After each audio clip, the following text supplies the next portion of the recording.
Rudrank, UGC net এবং NEET একের পর এক দুর্নীতি, সেই দুর্নীতিতে শিক্ষামন্ত্রী বলছেন যে দায় আমার, সিবিআই তদন্তের নির্দেশ দেওয়া হচ্ছে। তাই এই যে গোটা যে প্রসেসটা, শিক্ষা ব্যবস্থা, পড়ুয়াদের ভবিষ্যৎ, সত্যি কি হচ্ছে? কোনো কিছুই করার নেই। দেখুন, আমি একটা কথা বলি, এই যে এত বড় বড় দুটো পরীক্ষা হচ্ছে, যে পরীক্ষাতে কিনা আমাদের ন্যাশনালি ভাবে প্রফেসর কারা হবে, পিএইচডি কারা করবে, কে কোন জায়গায় বসবে, কোন কলেজে চান্স পাবে, এত কিছুর মধ্যে থেকে এটা একটা বড় ডিসিশন। দেশে এখান থেকে বড় বড় স্টুডেন্টরা বেরোয় পড়াশোনা করে, সেখানে দাঁড়িয়ে এই দুর্নীতি হচ্ছে। এবার দুর্নীতি হওয়ার পরে এরা বলছে আমার দোষ, এর দোষ, তার দোষ, ঠিক আছে, কিন্তু কথাটা হচ্ছে এখানে এই দোষগুলির মাঝে তো পড়ুয়াদের ভবিষ্যৎটা জলাঞ্জলি। একদম পড়ুয়াদের ভবিষ্যৎ জলাঞ্জলি যাচ্ছে, দেশেরও ভবিষ্যৎ জলাঞ্জলি যাচ্ছে। কিন্তু পয়েন্টটা হচ্ছে দিদি, পরীক্ষা হলো, পরীক্ষার মানে পরে বলছে, প্রেস মিট করে বলছে খুব ভালো পরীক্ষা হচ্ছে, এত প্রেস মিট করে বলা হচ্ছে, তারপর হঠাৎ করে ছোট্ট টুইট করে ছেড়ে দিল যে পরীক্ষাটা বাতিল হচ্ছে।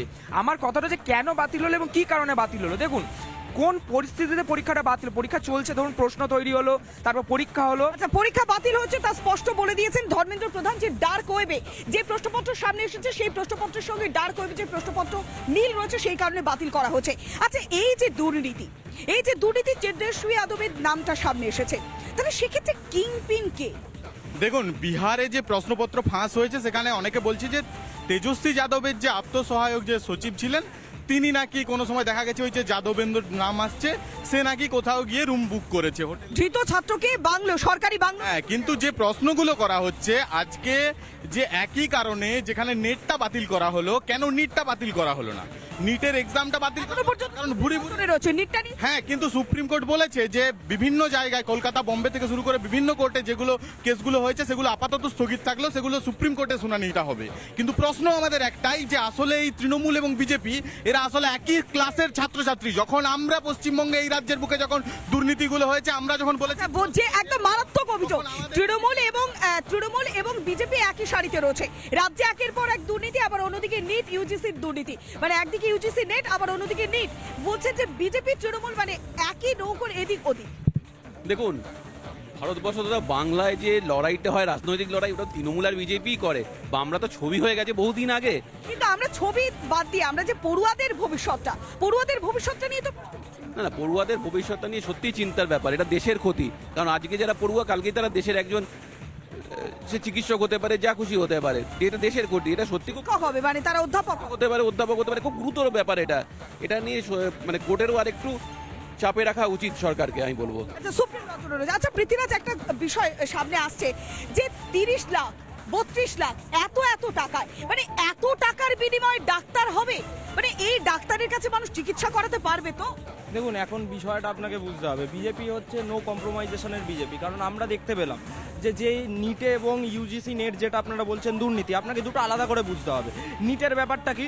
নিটের ব্যাপারটা হচ্ছে যেটা আপনারা দেখতে পাচ্ছেন, গ্রেস মার্কস দেওয়া হয়েছে, যেটা বলা হচ্ছে সেটা প্রাক্তন এক সুপ্রিম কোর্টের রায়, যেটা ক্ল্যাটকে সামনে রেখে বলা হয়েছিল যে যদি সিস্টেমেটিক এরার থাকে তাহলে সেখানে গ্রেস মার্কস দেওয়া হয়। কিন্তু পরবর্তীকালে সুপ্রিম কোর্ট সে রায় চেঞ্জ করে এবং সেখানে বলা এখনো পর্যন্ত সুপ্রিম কোর্ট এই বিষয়টা পর্যবেক্ষণ করছে, হাইকোর্ট থেকে সুপ্রিম কোর্টে চলে গেছে, সেটা আমরা জানি। কিন্তু এবার সুপ্রিম কোর্ট কি বলেছে যে পরবর্তীকালে তারা রিঅ্যাপিয়ার করতে পারে এক্সামের জন্য, কিংবা সেই গ্রেস মার্কসটাকে কমিয়ে দিয়ে। সুপ্রিম কোর্ট বলেছে যে কাউন্সিলিং প্রসেসটা আমরা স্থগিত করছি না, আমরা তদন্ত করে দেখছি, তারপরে সিদ্ধান্ত নেব যদি পরীক্ষা বাদ।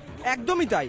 এবং এটা হচ্ছে নিট গেল, আর ইউজিসি নেট যেটা আপনাদের সামনে উঠে এসছে, সেখানে আমরা পরিষ্কার দেখতে পাচ্ছি যে সেখানে কার যোগ রয়েছে। সেখানে ওই আপনাদের আরজেডির নেতা ওই তেজস্বী যাদবের যিনি আত্মসহায়ক, উনি সরাসরি যুক্ত এবং ওনার ঘনিষ্ঠ, এই যে যার কথা বলছেন সিকান্দার যদুবন্দি, উনি ডাইরেক্ট এখানে রিলেটেড। সেখানে বিহার পুলিশের আমার একটাই প্রশ্ন, এ জড়িত, ও জড়িত, সে জড়িত, কিন্তু সেখানে পড়ুয়াদের ভবিষ্যৎ জলাঞ্জলি যাচ্ছে। আগামী প্রজন্ম যখন সামনে আসবে, তাহলে মানুষজন যখন চিকিৎসা করতে যাবে, অধ্যাপনার জন্য শিক্ষকের কাছে যাবে, তাহলে তারা সবাই ভুয়ো। এই কারণেই তো ভারতীয় জনতা পার্টি এটা ভেবেছে, এটা দেশের শিক্ষামন্ত্রী ভেবেছে বলেই সেখানে সিবিআই তদন্তের নির্দেশ দেওয়া হয়েছে। এনটিএর যে চেয়ারম্যান হয়ে বসে আছেন তার নাম প্রদীপ কুমার যোশী, যে আগে ইউপিএসসি চেয়ারম্যান ছিল, যে একটা সময় এবিভিপির নেতা ছিল। আজকে আমরা দেখতে পাচ্ছি যে আজকে শিক্ষা ব্যবস্থা, আজকে দেশের যারা চিকিৎসা, যারা দেশের, আমরা দেখেছি করোনার সময় যে ডাক্তাররা আজকে লাগেছে, তারা তেজস্বী কথা বলছে না। আজকে এবিভিপির নেত্রী জাতীয় সভাপতি বলছেন, শিবাঙ্গী বলছেন যে নো ট্রাস্টিং এজেন্সি, এনটিএ মানে নো ট্রাস্টিং এজেন্সি। আমাদেরকে ভাবতে হবে। আজকে বলতে চাইছি যে ইন্ডি জোটের শরিক যেহেতু তেজস্বী যাদব, সেক্ষেত্রে আবার রাজনীতির রং, রাজনীতির রং। তাহলে বারবার যখনই আমরা মানে জাতির কথা শিক্ষার কথায় যাচ্ছি বারবার রাজনীতির রং। রাজনীতির রঙের থেকে বড় কথা হচ্ছে বিজেপি এতদিন এই তো এখন তো ল্যাংড়া সরকার হয়ে গেছে, একটু কয়দিন আগে দেখুন ভোটের আগে এদের বিশাল সরকার। আমি বলতে চাইছি বিজেপির নেতারা এই পরীক্ষার এই দুর্নীতি করে সেই টাকা থেকে এদের নেতারা জিতেছে। আমার প্রশ্ন হচ্ছে এদের কোন কোন নেতারা এই পরীক্ষার টাকা বিক্রি পরীক্ষা মানে চুরি ডাকাতি করে মানে ভোটে ধর্মেন্দ্র প্রধান তিনি নিজে বলেছে যে সিবিআই তদন্ত করে দেখবে এবং সুপ্রিম কোর্ট বিষয়টা দেখবে। উনি নিজে কোন ইউনিভার্সিটি থেকে পাশ করেছে, উৎপল ইউনিভার্সিটি, তার ডিটেলস বাংলার মানুষ জানে, সারা দেশের মানুষ জানে। ওনার শিক্ষাগত যোগ্যতা নেই, তাকে বসিয়ে দিয়েছে। আমরা মন্ত্রীর শিক্ষাগত যোগ্যতা নিয়ে পরে বিশ্লেষণ করব।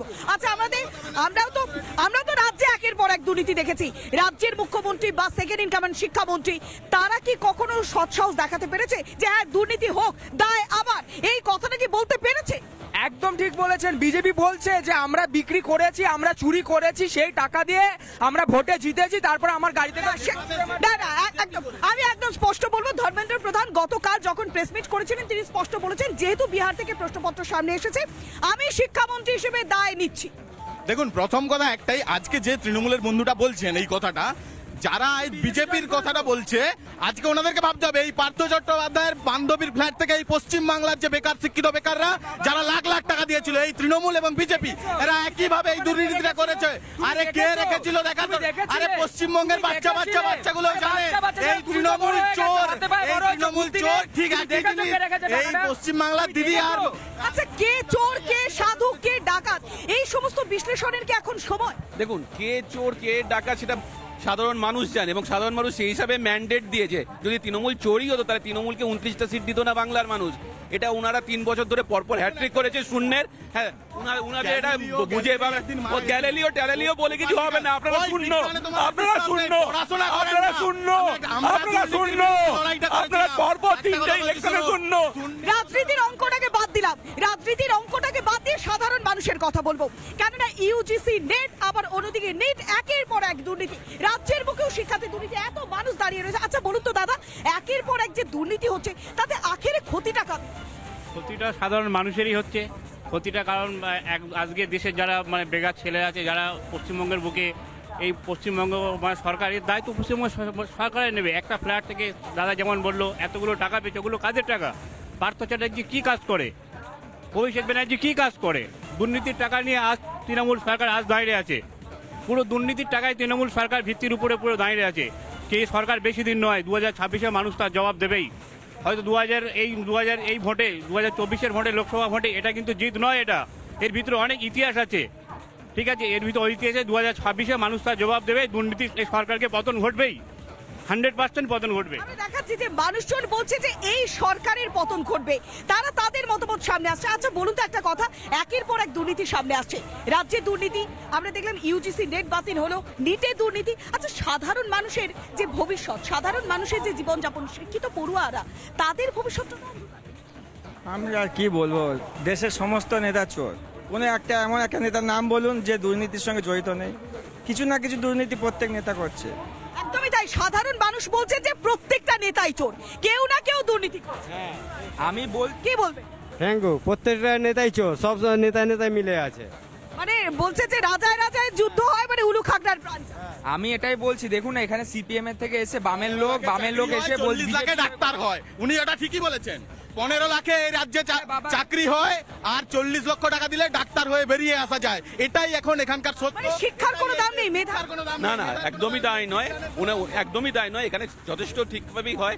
এবার কেন্দ্রীয় সরকার তার আগে হয় না, 15 লাখ টাকা দিতে হবে। আরে তোমরা তো শূন্য, তোমরা কথাই বলো না। তোমরা আগে শিক্ষায় দেখাও, 15 লাখ টাকা দিতে হবে।